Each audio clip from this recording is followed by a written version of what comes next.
Warahmatullahi wabarakatuh. Alhamdulillahirabbil alamin. Wa bihi nasta'inu ala umuri dunya waddin. Wassalatu wassalamu ala asyrafil anbiya'i wal mursalin sayyidina maulana Muhammadin wa ala alihi washabihi ajma'in. Rabbi shrah li sadri wa yassir li amri wa hlul 'uqdatam min lisani yafqahu qawli.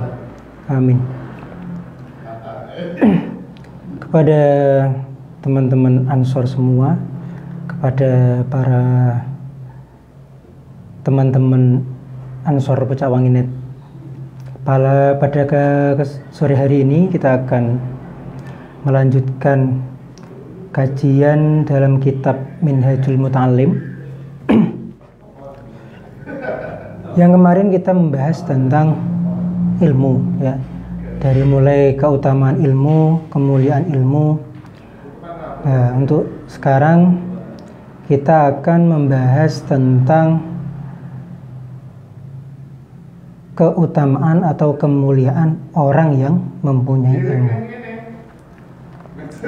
Kalau sekarang membahas tentang orangnya atau subjeknya, orang yang mempunyai ilmu. Sebelum kita membahas tentang orang yang mempunyai ilmu, kemarin masalah ilmu itu sebenarnya dalam kitab Minhajul Muta'allim itu diterangkan hikmah atau faidah dari kata ilmu itu sendiri atau lafadz ilmu sendiri. Langsung saja, bismillahirrahmanirrahim. Lafadz ilmu itu tersusun dari 3 huruf, ya. Al ilmu salah satu akhrufin, yaitu pertama ain, kemudian lam, kemudian mim. Kiai Musonef berkata bahwasanya fashtiqaqul aini minal iliyin. Jadi tercetaknya huruf ain itu melambangkan bahwa orang yang mempunyai ain tersebut adalah orang-orang yang luhur, iliyin. Wallamu minal lutfi, dan lamnya itu mempunyai arti welas atau lutf. Wal mimu minal mulki, dan mimnya lafadz ilmu itu mempunyai arti mulk atau kerajaan, kekuasaan. Kemudian dilanjutkan lagi, fal ainu yajru sahibahu ilal iliyin. Jadi ainnya lafadz ilmu itu bisa menarik orang yang mempunyai ilmu mencapai derajat iliyin atau mempunyai keluhuran, ya. Wallamu taj'aluhu latifan fid dunya wal akhirah, dan lamnya lafadz ilmu itu menjadikan orang itu belas kasih di dunia dan akhirat. Wal mimu, ya, taj'aluhu malikan alal khalqi, dan mimnya lafadz ilmu itu, huruf mimnya lafadz ilmu itu menjadikan orang yang mempunyai ilmu mempunyai kekuasaan atau keistimewaan atas para makhluk. Kemudian dilanjutkan wa yu'tihillahu ta'ala fil ilmi bi barakatil ain al-izzah. Jadi Allah akan memberikan barokahnya ilmu dengan barokahnya huruf ain tadi, yaitu izzah, ain izzah, yaitu kemuliaan.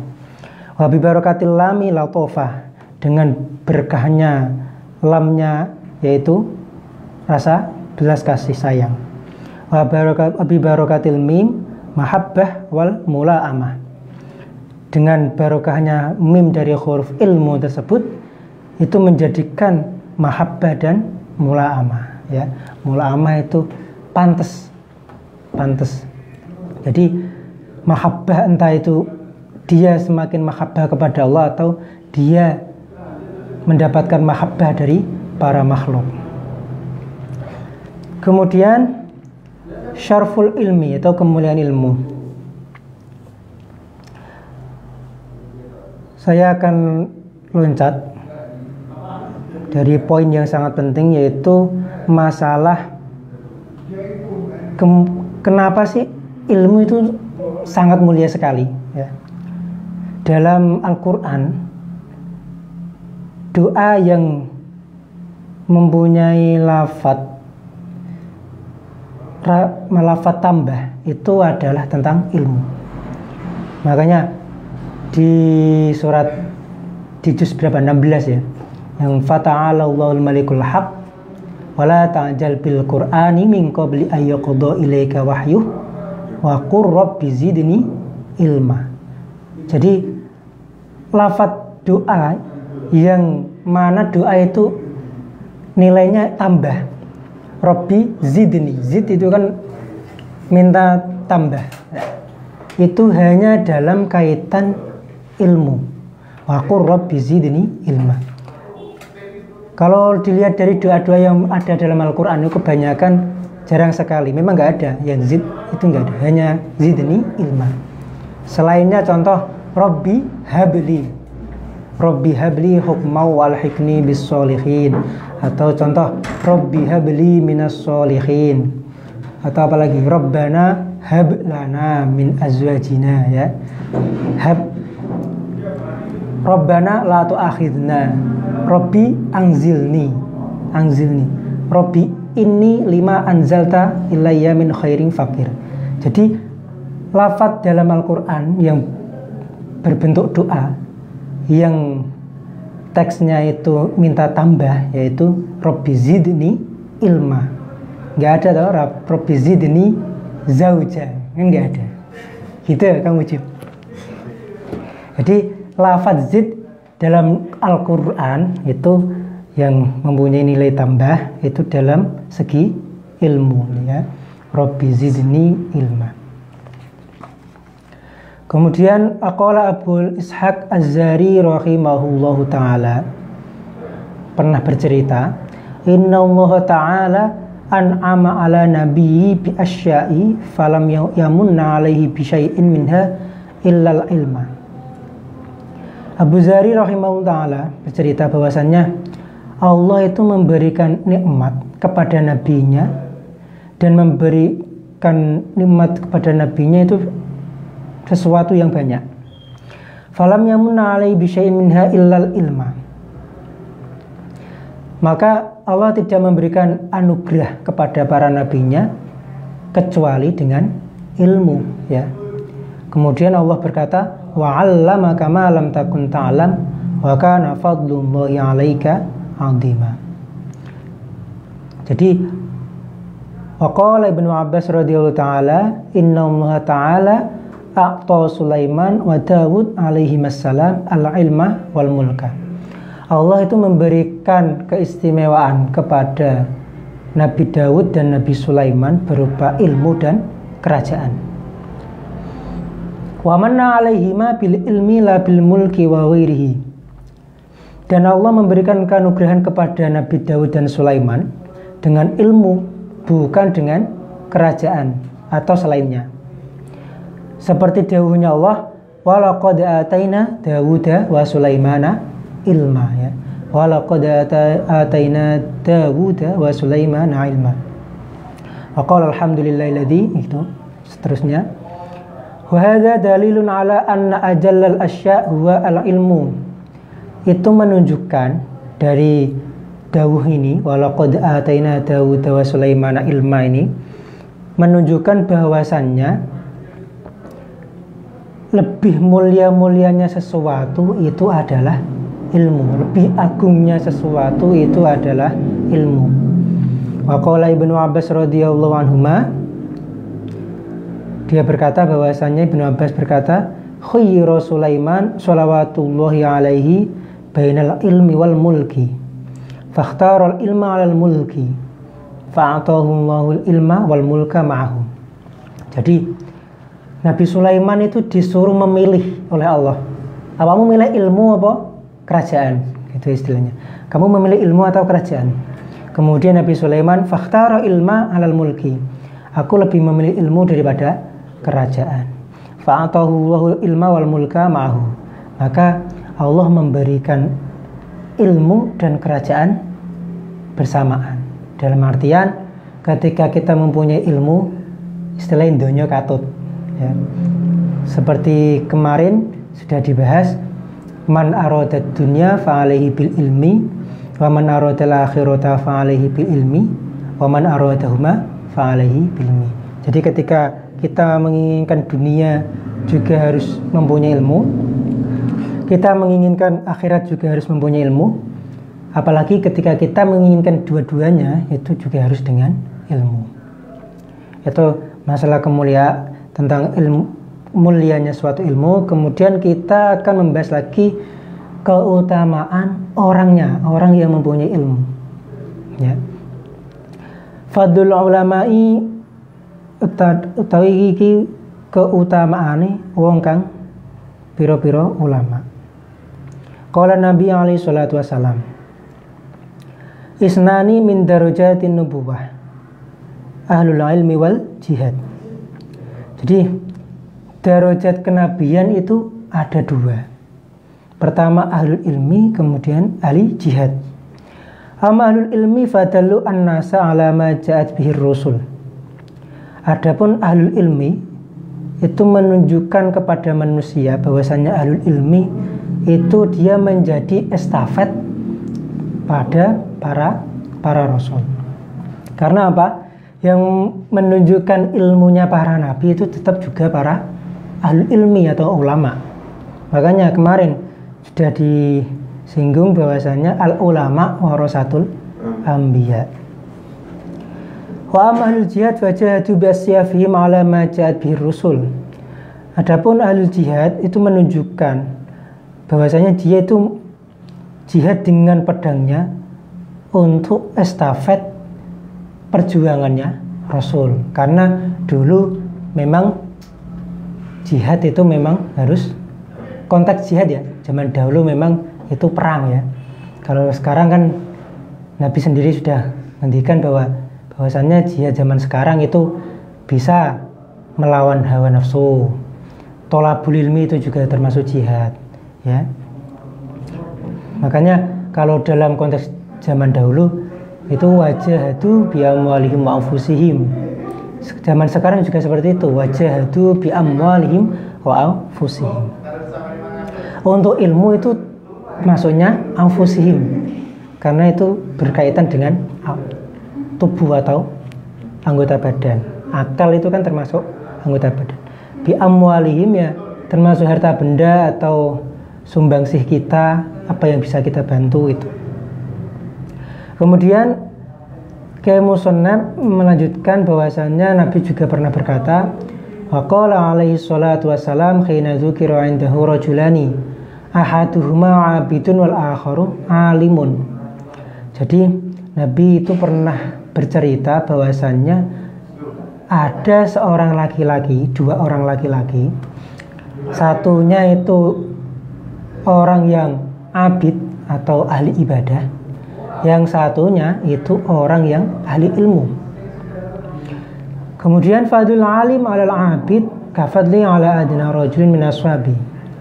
Adapun keutamaan orang alim atas orang yang abid itu seperti keutamaanku atas orang yang lebih bawah dari seorang laki-laki tersebut dari beberapa sahabat. Kemudian li'anal 'abid la tajuzu ibadatuhu bidunil ilmi. Wa qala alaihi salatu wassalam, ini diteruskan, fadlul alim 'alal 'abid kafadil qamari lailatal badri 'ala sairil kawakib. Jadi keutamaan orang yang alim atas orang abid atau ahli ibadah itu seperti keutamaannya bulan pada malam purnama atas atau selain dari beberapa lintang. Jadi ilmu itu ibarat komar, sedangkan abid itu seperti bintang. Komar dan bintang lebih cemlorotnya lebih besar mana? Bulan itu. Bulan sama bintang lebih cemlorotnya atau terangnya itu lebih terang bulan. Makanya keutamaannya orang alim daripada orang abid itu kafadlil qamari lailatal badri 'ala sairil kawakib. Wa qala alaihi salatu wassalam, afdhalun nas al-mu'min al-alim alladhi ikhtija ilaihi nafa'a fa in istughniya anhu aghna nafsahu. Kemudian Nabi juga berkata keutamaannya seorang manusia yaitu orang iman yang alim atau yang pintar, yang mana ketika dia dibutuhkan oleh masyarakat atau orang lain, dia itu memberikan kemanfaatan. Dia memberikan kemanfaatan. Dan ketika dia tidak dibutuhkan atau dia memang tidak dibutuhkan oleh orang lain, maka dengan dirinya sendiri itu dia sudah cukup, atau dia tidak istighna anil ghair, itu tidak membutuhkan orang lain. Waqala alaihi salatu wassalam, laulal ulama ma ubidallahu fil ardi wa ma ruziqal ibad wa ma akhrajatil ardu nabataha walal asjaru asmaruha walal uyun amwahaha walas sama'u amtaruha. Jadi keutamaan atau keistimewaannya ulama yaitu laulal ulama ma ubidallahu fil ardi, lamuno ora ulama kasaran gitu. Jika tidak ada ulama, maka Allah tidak akan disembah di muka bumi ini. Karena apa? Yang mengenalkan kita kepada Allah itu lantaran dari ulama. Kang Uji ngaji pada guru-gurunya, yang asalnya tidak tahu jadi tahu, yang asalnya belum hafal surat-surat pendek jadi hafal. Tata cara sholat asalnya tidak tahu, pasti yang memberitahu gurunya. Gurunya dari siapa? Dari gurunya lagi, gurunya dari gurunya lagi, sampai sahabat dari siapa? Dari kanjeng Nabi. Jadi makanya jika tidak ada ulama, bagaimana Allah itu disembah di muka bumi ini? Memang runtutannya seperti itu, ya. Jika tidak ada ulama, bagaimana Allah disembah di muka bumi ini? Kemudian Maqala Robi itu berkata, al ulama sirajul azminah. Ulama itu adalah lampu dari zaman sekarang, ya. Fakullu alimin misbahun zamanihi yastadi'u bihi ahli zamanihi.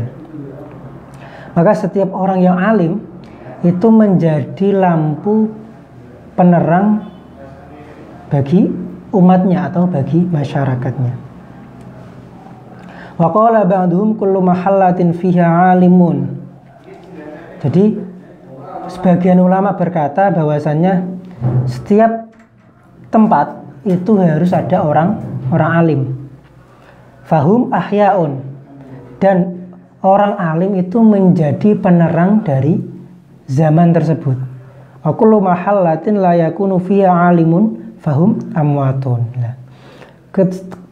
Ketika setiap tempat itu tidak ada orang yang alim, maka tempat tersebut dikatakan mati karena tidak ada penerangnya. Tadi kan sudah disinggung bahwasannya ulama itu misbah azminah, yaitu sebagai penerang di zamannya. Makanya ada istilahnya ulama yang memang koridornya itu ulama kota, ulama istilahnya kayak wali lah. Karena kan wali kutub, terus wali abdal, istilahnya gitu. Jadi ketika satu desa atau satu kelompok itu tidak ada ulamanya, maka tempat tersebut itu seperti tempat yang mati, karena tidak ada yang memberitahu atau mengasih tahu cara sholat itu gimana, cara zakat yang benar itu gimana, puasa itu gimana. Kalau nggak ada yang tahu, berarti kan otomatis desa tersebut menjadi desa yang abangan, istilahnya gitu, menjadi desa abangan. Tapi ketika satu desa tersebut ada ulamanya atau ada kiainya, sedikit banyak pasti masyarakatnya itu tahu cara-cara sholat. Dan barokahnya kiai-kiai desa itu, apa istilahnya, syiar Islam itu lebih menyeluruh. syari Islam itu lebih menyuruh. Makanya kadang itu ada sebagian santri ketika sudah lulus dikirim ke pedalaman Papua atau di daerah Sumatera, yang pokoknya yang gelap maksudnya ini gelap ya, maksudnya yang mana memang di situ itu tidak ada kiainya, tidak ada ulama yang memberitahu. Kemarin saya dikasih tahu teman saya yang istilahnya menjadi pendai atau pendakwah di Papua. Jadi mereka itu termasuk welcome dengan Islam. Dan ketika kita memberikan istilahnya mauidhah atau tutur kata yang baik, mereka juga termasuk orang yang mau menerima ajakan atau ajaran dari agama Islam. Cuma minimnya itu masih sedikit yang mungkin dakwah di sana ya. Kalau daerah perkotaan insya Allah itu antara Islam dan non-Islam itu hampir 11-12 ya. Kalau pedalaman mungkin masih banyak non-Islamnya. Begitu istimewanya orang yang alim atau ulama, karena apa ya, kita bisa tahu agama itu memang dari para kiai. Kita bisa tahu sholat, bisa tahu cara saum, puasa. Kita bisa tahu mana yang halal, mana yang haram itu memang dari para kiai. Jadi memang kiai itu ya sumbangsihnya luar biasa sekali. Dan kemanfaatannya itulah yang menjadikan ya insya Allah bahagia dunia akhirat. Ilmu nafi itu kan, makanya kadang saya pernah diceritani sama salah satu kiai bahwasanya beliau pernah ngendikan sak kondang-kondangi wong, sak hebate wong iku guru ngaji sing marai alif ba ta. Karena apa? Dari situlah santri atau anak didiknya itu bisa nanti baca Quran. Setelah baca Quran nanti syukur-syukur santri-santrinya itu menghafal Quran. Jadi sumbangsi guru-guru qiraati atau guru-guru tilawati atau apalah metode itu, guru-guru TPA itu sangat besar sekali. Makanya ada yang ngendikan, kiai-kiai yang ngendikan itu guru-guru yang mulai membimbing atau mendidik dari nol awal itu jariyah, istilahnya jariyah, ilmu nafi'nya itu sangat banyak sekali. Mulai dari nggak bisa baca tulis Arab sampai bisa baca tulis Arab. Kemudian Yai Musonef melanjutkan, qala Yahya bin Mu'ad al-ulama ar'afu bi ummati Muhammadin alaihi salatu wassalam min abaihim wa ummaatihim.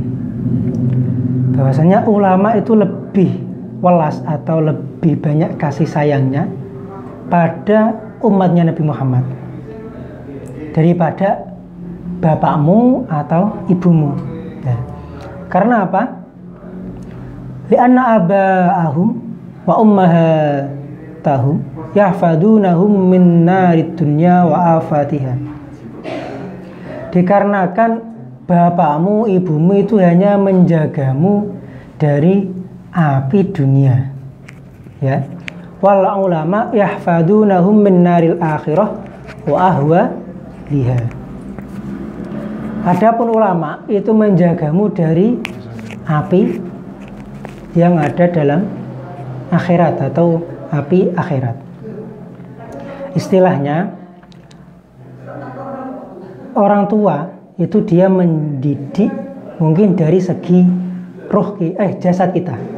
Kebanyakan orang tua itu dia mendidik dari segi jasad kita. Lah, ulama atau guru kita, kiai kita itu dia mendidik ayo akal kita, ya roh kita, ya dohir sedikit-sedikit pasti ya dohir kita. Jadi memang hebatnya seorang guru itu mau daripada orang tua ya. Kiai Musonef menjabarkan bahwa hebatnya seorang guru daripada orang tua itu yaitu kebanyakan kalau orang tua itu memang mendidik secara zahir. Ini mangan, ini susu, ngombe, ini nggon turu, ini sandang pangan. Tapi kalau guru, kiai-kiai kita, ulama-ulama kita, itu dia mendidik roh kita, mendidik akal kita, mendidik adab kita, mendidik keseluruhan lah. Jadi sebegitu luhur derajat atau tingkat ulama. Sampai-sampai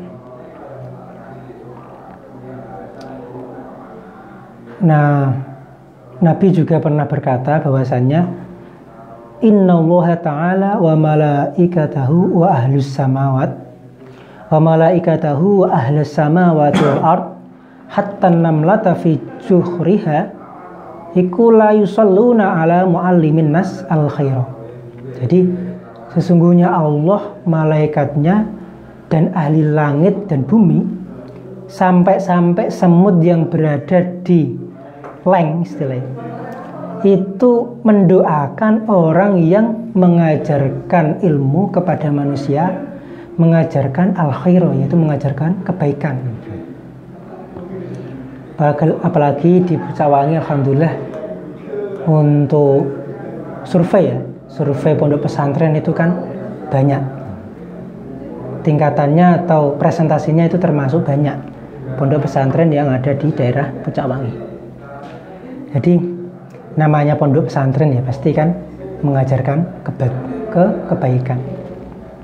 Makanya sampai-sampai Allah Nabi itu berkata bahwasanya Allah, malaikat, ahli samawati wal ard, yaitu ahli langit dan bumi, sampai-sampai hatta namlata fi juhriha, yaitu semut yang berada di leng istilahnya, di tempatnya, itu mereka semua mendoakan orang yang mengajarkan kebaikan kepada manusia. La yusalluna ala muallimin nas al khaira. Jadi orang yang mengajarkan kebaikan itu mendapatkan atau terhitopi oleh ini doa-doa para malaikat ahlus samawati wal ard. Bukan hanya pesantren sebenarnya. Ketika kita menjadi orang awam tapi kita memberikan sumbangsi kebaikan ke sesama, itu termasuk kita sudah mendidik kebaikan kepada sesama manusia. Ya. Semisal Kang Mujib, ini Mas apa? Mas Rohman. Mas Mujib sebagai sebagai ansor sudah lama lah istilahnya, membekali Mas Rohman tentang ansor, tentang Nahdlatul Ulama itu apa, terus sejarah-sejarah kiai-kiai NU. Ketika ada sumbangsi kebaikan yang diberikan Kang Mujib kepada Kang Rohman, itu termasuk menjadi golongan la yusalluna ala muallimin nas, yaitu dia akan mendapatkan doa-doa dari Allah, malaikat, ahlus samawati wal ard tadi. Amin. Ketika dia, poinnya yaitu ketika la yusallun nas alal khair, yaitu ketika dia memberikan sumbangsih tentang kebaikan, ya. Bukan muallimin nas al khata', salah. Ngajak mendem itu salah. Muallimin nas al khair, pokok poinnya itu tentang kebaikan. Ngajak sholat sudah kebaikan. Lanjut bab selanjutnya yaitu fadlul alim atau keutamaan orang yang mempunyai ilmu. Qala Nabi alaihi salatu wassalam, wala faqihun wahidun nashaddu ala syaitan min alfi abidin jahilin. Orang yang alim fikih satu itu lebih dahsyat atau lebih hebat menurut syaitan, ya, tinimbang 1000 ahli ibadah yang bodoh. Karena apa? Orang yang faqih itu walaupun dia tidak terlalu abid, tidak terlalu ahli ibadah, tapi dia tahu rukun sholat itu gimana, sholat yang baik itu gimana, syarat-syarat sholat itu gimana. Jadi ketika dia melakukan sholat memang tuh sudah memenuhi standarisasi syariat. Ya. Bahkan tidurnya orang yang berilmu lanjut. dinilai ibadah. Asik. Ini mohon maaf Gus, ini menanggapi pertanyaan. Saya kira sudah janganlah dalam momen pertanyaan. Janganlah, nanti sajalah. Saya lanjutkan sebentar.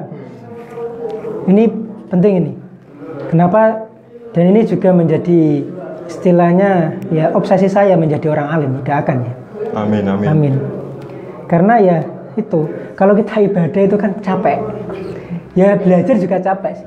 Cuma ketika kita ibadah ada ilmunya, itu menjadi semangat terus beda, derajatnya itu beda. Nanti ada di sini bahwasanya sama-sama semisal ibadahnya sama-sama 10%. Tapi ketika yang melakukan orang alim dan orang jahil, itu istilahnya ganjarannya itu beda. Beda. Saya lanjutkan ya, pertanyaan di pause dulu.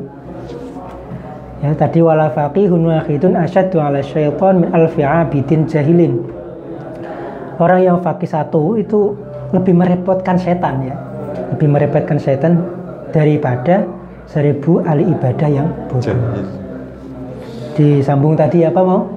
Orang yang ahli ilmu. Oh, orang yang tidurnya orang yang berilmu, artinya sudah dinilai ibadah dibanding tidurnya orang yang. Karena tidurnya orang ilmu itu pasti dia ada niat-niat yang tersembunyi. Seperti kemarin sudah saya pernah nyinggung bahwasannya suatu perkara mubah ketika itu diniati baik itu menjadi ibadah, dan itu juga suatu ilmu tuh. Ya, itu turune wong alim dingilmoni. Mesti mangane dingilmoni. Terus nih Gus. Belum, santai. Belum waktunya. Baru jam berapa? Jam 5. Kemudian dilanjutkan dari dawuhnya Syekh Abu Ja'far. Beliau menghentikan atau berkata, sami'tu minasy-Syekh al-Imam qala kana fi ayami Sultan Ismail bin Sultan Ahmad faqihun yuqalu lahu Nasr bin Muhammad fattafaqa lahu syughlun inda Sultan falamma dakhala alaihi qama lahu wa karramahu wa arafa hurmatahu wa qadu hajatahu faraja'a al-faqihu faqala akhu Sultan. Ada Syekh Abu Ja'far, dia itu pernah mendengar dari Syekh Al-Imam, yang mana Abu Ja'far itu pernah berkata, pada suatu hari Sultan Ismail, ya, Sultan Ismail bin Sultan Ahmad Faqih itu pernah berkata bahwasannya Nasr bin Muhammad fattafaqalahu syughlun inda Sultan. Kemudian itu singkat cerita, ketika ada tamu tersebut namanya faqih atau orang alim. Jadi Sultan Ismail itu mempunyai tamu yang alim, faqih. Nah, ketika tamu tersebut masuk, Sultan tersebut memuliakannya, kemudian menghormatinya dan memberikan apapun yang diminta oleh faqih tersebut. Sultan nih ya, sultan rojo lah istilahnya. Duwe tamu wong ulama atau kiai. Nah, sultan tersebut, Sultan Ismail banget mulia none karo sinten wau faqih tadi, orang yang alim tersebut. Dia juga menghormati, dia juga memuliakan, dan apapun yang diinginkan oleh faqih tersebut itu dituruti. Kemudian melihat tingkah tersebut, akhu sultan atau saudaranya sultan tersebut, saudaranya raja tersebut, itu muskil atau istilahnya komen, terus zaman sekarang ini komen, dengan cara dia memecahkan istilahnya ingkasaro namusuka. Istilahnya dia itu komen, kemudian fa inna man sami'a yaqulu inna Sultan Ismail qoma li rajulin min ra'iyati. Jadi aku sultan atau dulure sultan itu gak terima mosok Sultan Ismail iku takdim karo fakih, yang mana sultan itu biasanya nek ono rakyate ketika sultan lewat itu pada hormat ya. Ketika ada sultan lewat di rayanya hormat. Tapi kok iki dulurku iki kok malah no tamu sopo iki malah dihormati gampangane. Faqala sultan ini jawab karo dulure mau. Qad akramtuhu li ajli fadlihi wa ilmihi. Aku itu gak mulyakno awake. Aku itu bukan memuliakan dirinya, tapi aku memuliakan keutamaan yang ada pada dirinya, yaitu ilmunya, ya. Yaitu ilmunya. Jadi masalah adab kalau zaman dahulu itu pasti ada segimanapun yang bisa dijadikan untuk menghormati seseorang tersebut. Contoh, Mas Mujib karo Mas Rohman. Misal pinter Mas Mujib, tuwane tua Mas Rohman, ya. Mas Rohman namanya ngormati Mas Mujib gengsi, tapi isih nom ngono lho. Tapi ada alasan aku memuliakan Mas Mujib karena ilmunya. Semisal Mas Mujib sebaliknya dengan Mas Rohman, aku memuliakan Mas Rohman karena usianya, bukan karena ilmunya. Jadi ada suatu alasan kita itu menghormati seseorang. Kula semisal kepanggih guruku semisal katakanlah Isih SD, saya menghormati beliau bukan karena sopo itu ya. Saya menghormati pasti ada alasannya, yaitu karena dia anak dari guru saya, dari kiai saya, walaupun dia masih kecil, walaupun dari segi keilmuan mungkin lebih pengalaman saya karena saya lebih tua, cuma masih ada slot alasan untuk saya menghormati beliau, yaitu beliau adalah anak dari kiai saya atau guru saya, seperti itu. Jadi hubungan ukhuwah Islamiyah itu pasti ketika kita mau menurunkan ego bahwasanya kita sama-sama manusia, kita mempunyai kekurangan kelebihan, pasti ada celah di mana kita itu punya alasan untuk tetap menghormati orang tersebut. Semisal tidak ada alasan, pasti ada alasan. Alasan apa? Karena kita sama-sama manusia. Nah, mentok kita. Kemudian ini yang paling saya singgung itu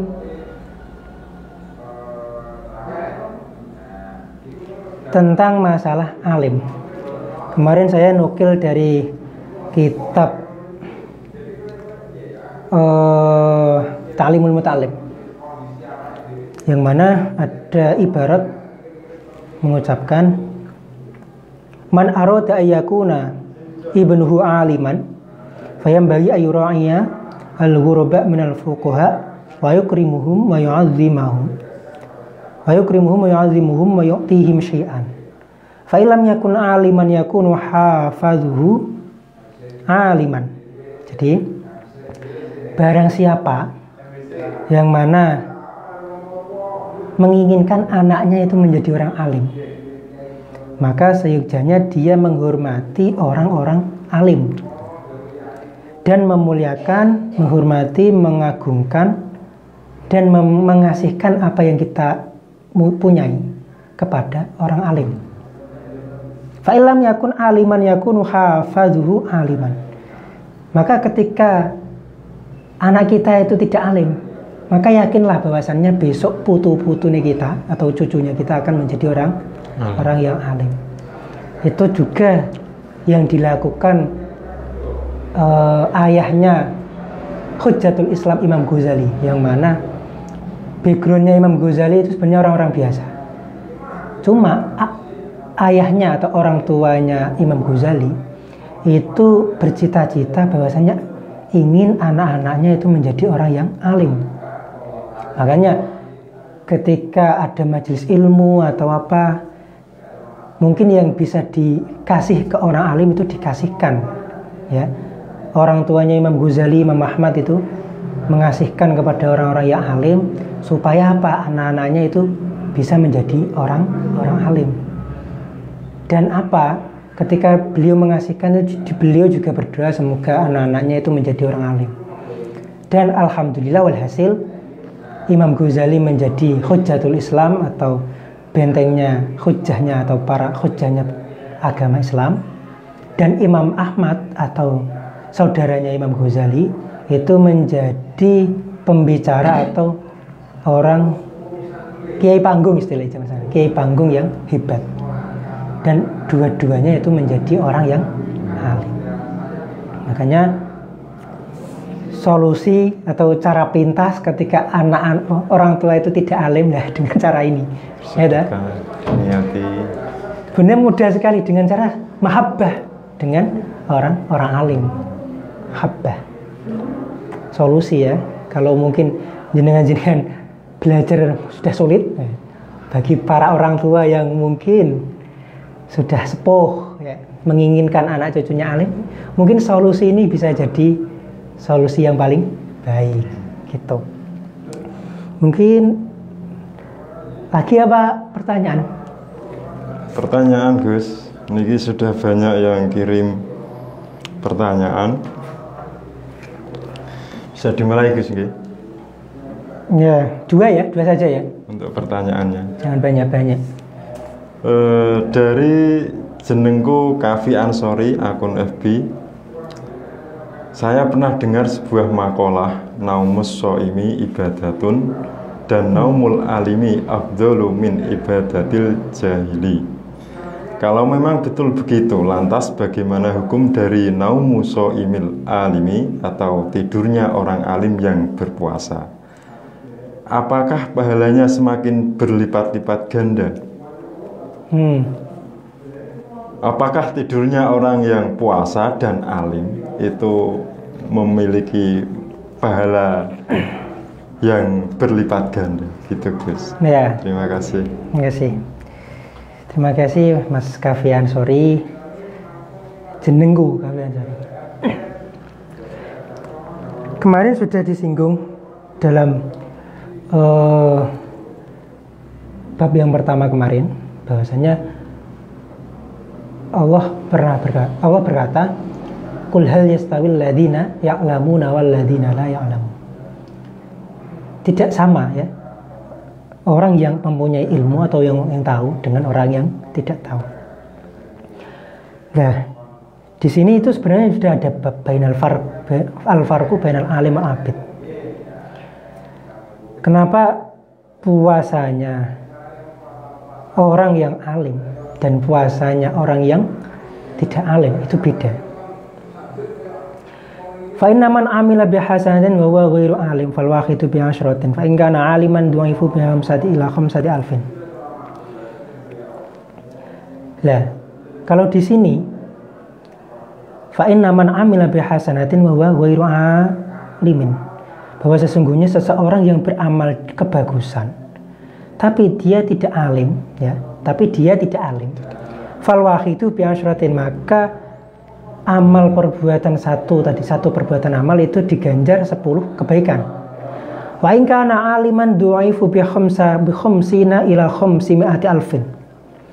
Tapi ketika orang yang melakukan amal itu orang yang alim, maka itu dilipat gandakan menjadi 50 sampai 500 ribu kebaikan. Ya, sampai 500 ribu kebaikan. Karena apa? Ya tadi, sama-sama tidur di bulan puasa kan sama-sama bernilai beda. Tapi kenapa kok beda? Lah, yang membedakan itu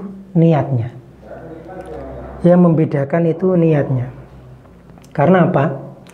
Ada kitab yang bahas tentang niat. Dan ini juga pernah disinggung sama guru saya, bahwasannya derajat wali itu kadang bisa cepat ke derajat wali itu ketika dia mengamalkan sesuatu itu niatnya akeh, dibarengi dengan niat yang banyak. Dan hal yang mubah pun itu diniati agar setiap lakunya itu bernilai ibadah. Jadi yang membedakan itu dari sisi niatnya. Ya. Mungkin itu. Ya, menginjak pertanyaan lainnya Gus, ini cukup penting untuk dijawab karena ini dari Alawiyah Hasanah. Mau tanya Gus, lebih utama mana untuk urusan nikah ya Gus? Lebih utama mana, nikah sama orang alim atau nikah sama orang kaya?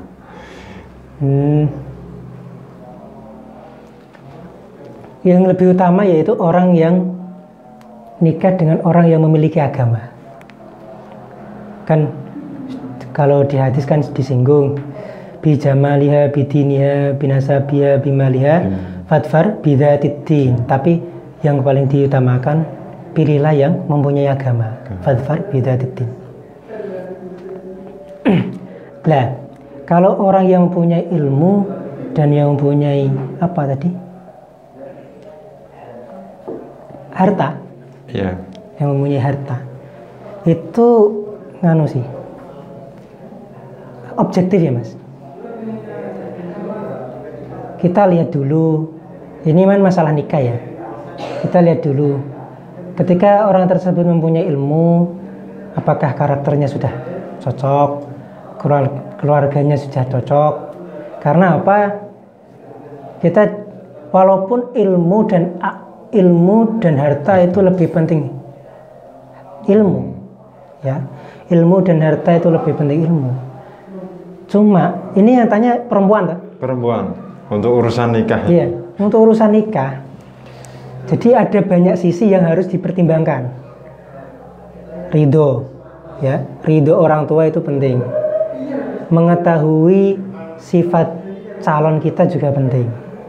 Jadi kadang orang yang berilmu belum tentu karakternya baik untuk kita. Orang yang kaya pun belum tentu karakternya baik untuk kita. Jadi banyak segi yang harus dipertimbangkan. Salah satunya itu ridho orang tua. Salah satunya itu ridho orang tua. Ridho orang tua. Terus kalau semisal memang cocok, entah itu yang kaya atau yang alim, kalau memang sudah sama-sama cocok, sampainya cocok, keluarga cocok, oke. Gas. Ya, gas langsung kobil tuh. Kalau masalah nikah seperti itu ya. Satu lagi loh. Maghrib.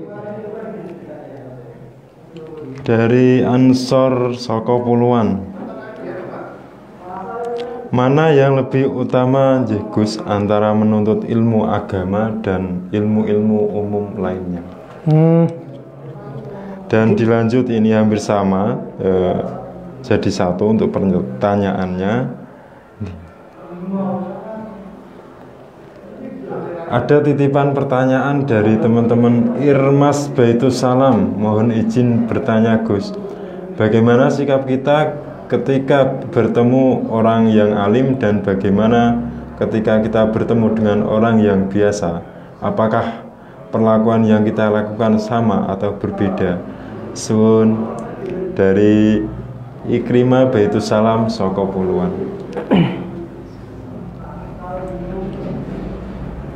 Pertama ya, tadi lebih utama mana ilmu agama dan ilmu yang umum lain. Jadi gini, hakikatnya semua ilmu itu sama, minallah ya, dari Allah. Cuma ada klasifikasi ilmu yang fardu ain dan fardu kifayah. Contoh ilmu yang fardu ain seperti sholat, zakat, puasa. Jadi semua orang itu wajib bisa ya. Bukan hanya saya, Kang Mujib, Kang Roman. Yang ngomen itu juga wajib bisa. Wajib mengetahui tata cara sholat yang benar. Nah, untuk kaitan agama yang lebih kompleks, semisal nanti ke tafsirnya itu maksudnya fardu kifayah. Yang fardu ain itu yang penting kita itu ibadah-ibadah mahdoh itu loh, itu harus kita bisa semua. Nah terus mengenai ilmu umum, katakan yang dikatakan seperti ilmu umum, sebenarnya ya bukan ilmu umum. Ilmu selain di dalam ilmu fardu ain itu hukumnya fardu kifayah. Contoh, di Pucakwangi ini belum ada dokter yang mumpuni semisal. Jadi satu Pucakwangi ini kena terkhitob bermasalah atau kena dosa ketika tidak ada yang mau menjadi dokter. Makanya hukumnya wajib belajar kedokteran demi apa? Kemaslahatan kecamatan Pucakwangi. Jadi fardu kifayah. Ketika di Pucakwangi itu dokternya sudah cukup mencukupi, yang lain itu tidak terkhitobi kewajiban untuk menjadi dokter. Seperti itu. Tapi yang masalah ibadah tersebut, semua umat muslim itu terkhitobi wajib bisa belajar dan bisa melakukan ibadah tersebut, seperti contoh sholat, puasa, zakat, gitu ya. Jadi semua ilmu, kalau saya kutip dari